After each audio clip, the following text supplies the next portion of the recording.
जनसंख्या वृद्धि केवल विकासशील देशों की समस्या नहीं है, ये विकसित देशों की समस्या भी है। गुजरते वक्त के साथ ये समस्या काफी जटिल होती जा रही है। किसी एक शहर में जनसंख्या विस्फोट होना, रिसोर्सेज, जॉब अपॉर्चुनिटीज में बैलेंस न होना जैसी समस्याओं से डील करना कितनी बड़ी दिक्कत पेश कर सकता है।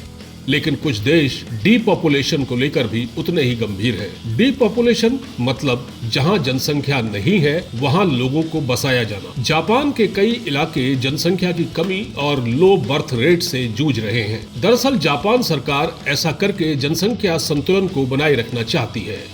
जापान के जिन शहरों में जनसंख्या का दबाव ज्यादा है, वहाँ के लोगों को निर्देश दिए जा रहे हैं कि वो उन कस्बों या गांवों में जा सकते हैं जहाँ जनसंख्या बहुत कम है। इसके लिए जापान सरकार ने बाकायदा एक स्कीम भी शुरू की है। ऐसे लोग जो शहरों की भीड़भाड़ से अलग जाना चाहते हैं, उनको प्रोत्साहित किया जा रहा है। ऐसे लोगों को कम आबादी वाले शहरों और कस्बों में बसने के लिए इंसेंटिव दिए जा रहे हैं।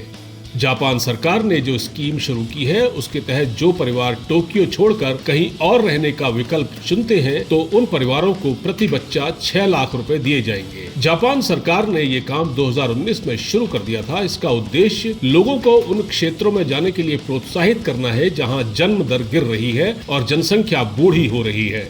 सरकार ने इसके लिए कई क्षेत्रों के लोगों को इस योजना का लाभ लेने वालों में शामिल किया है। आइए आपको सिलसिलेवार बताते हैं इस योजना के बारे में। नंबर 1, इस स्कीम के तहत बीते 5 सालों में राजधानी टोक्यो के 23 वार्ड के लोगों को मुख्य रूप से चुना गया है। नंबर 2, इस योजना में वे परिवार भी शामिल होंगे जिनके कामकाजी माता पिता टोक्यो में काम कर रहे हों। नंबर 3, इस योजना के तहत उन परिवारों को भी आर्थिक सहायता दी जाएगी जिनके एक से अधिक बच्चे हों।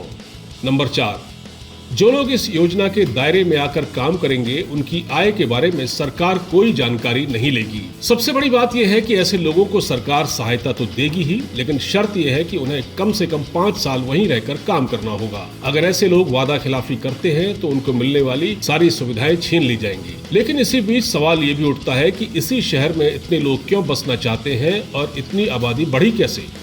दरअसल जापान में पूंजीवाद को खूब बढ़ावा मिला। इस देश में शहरीकरण तेजी से हुआ। एक तरफ शहरों में बर्थ रेट कम होता गया, दूसरी ओर लाइफ एक्सपेक्टेंसी ज्यादा होती गई। देश के कोने कोने से युवा वर्ग अवसर की तलाश में शहर की ओर निकलने लगे, जिससे जापान के गांव खाली होने लगे। जैसे जैसे गांवों में आबादी कम होती गई, यहाँ टैक्स कलेक्शन घटता गया। अब जापान की सरकार चाहती है कि विकसित शहरों के इतर विकासशील या कम विकसित शहरों को आबाद किया जाए, जिससे वहाँ आर्थिक तरक्की हो सके। इंडिया न्यूज की रिपोर्ट।